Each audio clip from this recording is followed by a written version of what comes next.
For today's video guys, i-calibrate natin yung ating ah, multimeter sa temperature function. So ang calibration malawak, so itatakal lang natin pahapyaw gamit itong Fluke 725 process calibrator. Kakalibrate natin ito. So ang calibration is 4:1 or mas mataas pa yung kanyang accuracy ratio. Halimbawa, ang accuracy nito is 1, ito ay 4 times better dapat kumpara dito. So proceed tayo. Type K itong unit na ito sa temperature function. So isi-set natin ito, calibrator natin sa type K din. Dapat yung ating mga connector, ito yung wire, tapos itong mga to is type K din. Ito hindi ito type K, so ano siya, pero ginawa naman siya para sa thermocouple.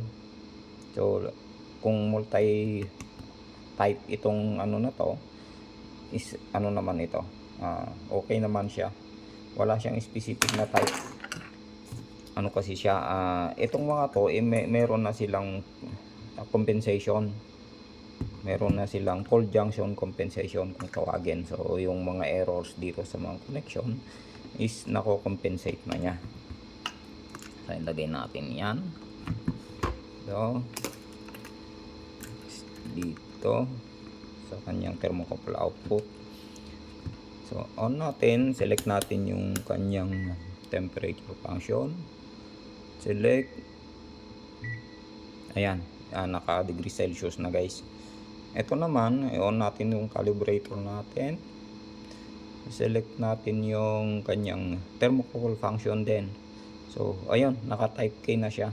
So thermocouple, kaya lang naka-measure.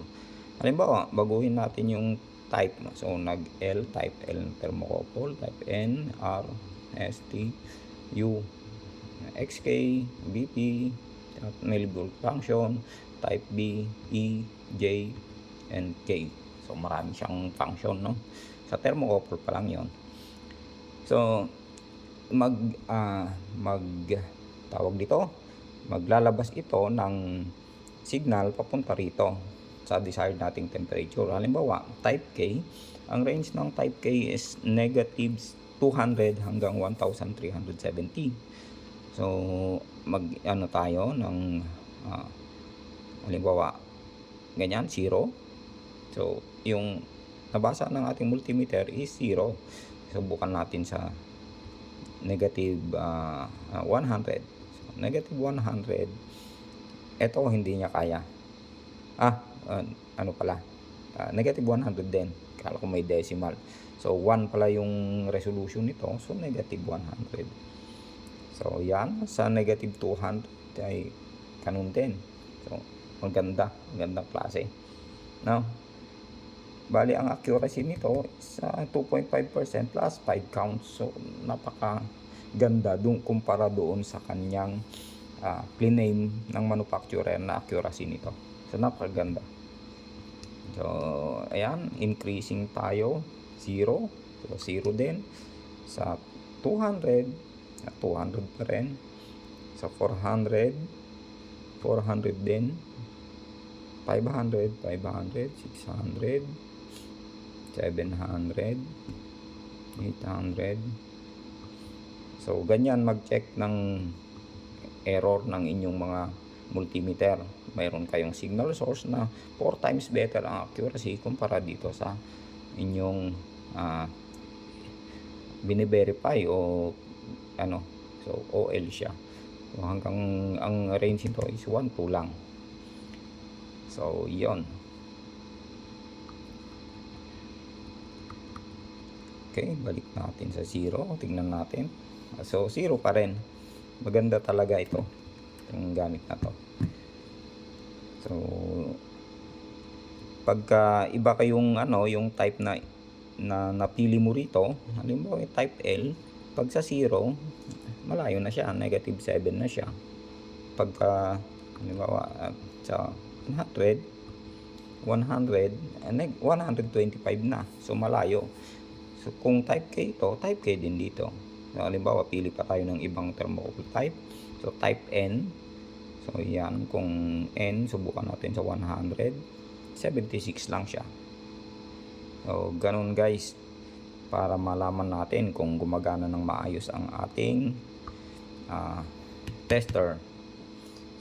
Sa ngayon ay temperature function muna.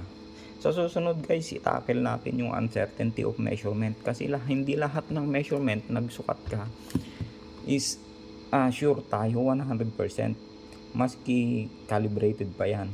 Kasi yung calibration lab, merong nagdi-declare ng confidence level na 99%. Biruin mo 99%, pero hindi pa rin siya 100%. Ang ISO GAM o Guide to the Expression of Uncertainty of Measurement ay hanggang 95% yung mga kalab na dinideclare nila. So 95% lang. Meron kang 5 na rate of error sa 100 na reading, parang ganon. So yun guys, itatackle natin sa susunod yon. Pero sa ngayon ay may mga measure muna, tapos mga instrument, ganon. Pang last natin yon guys. So, thank you.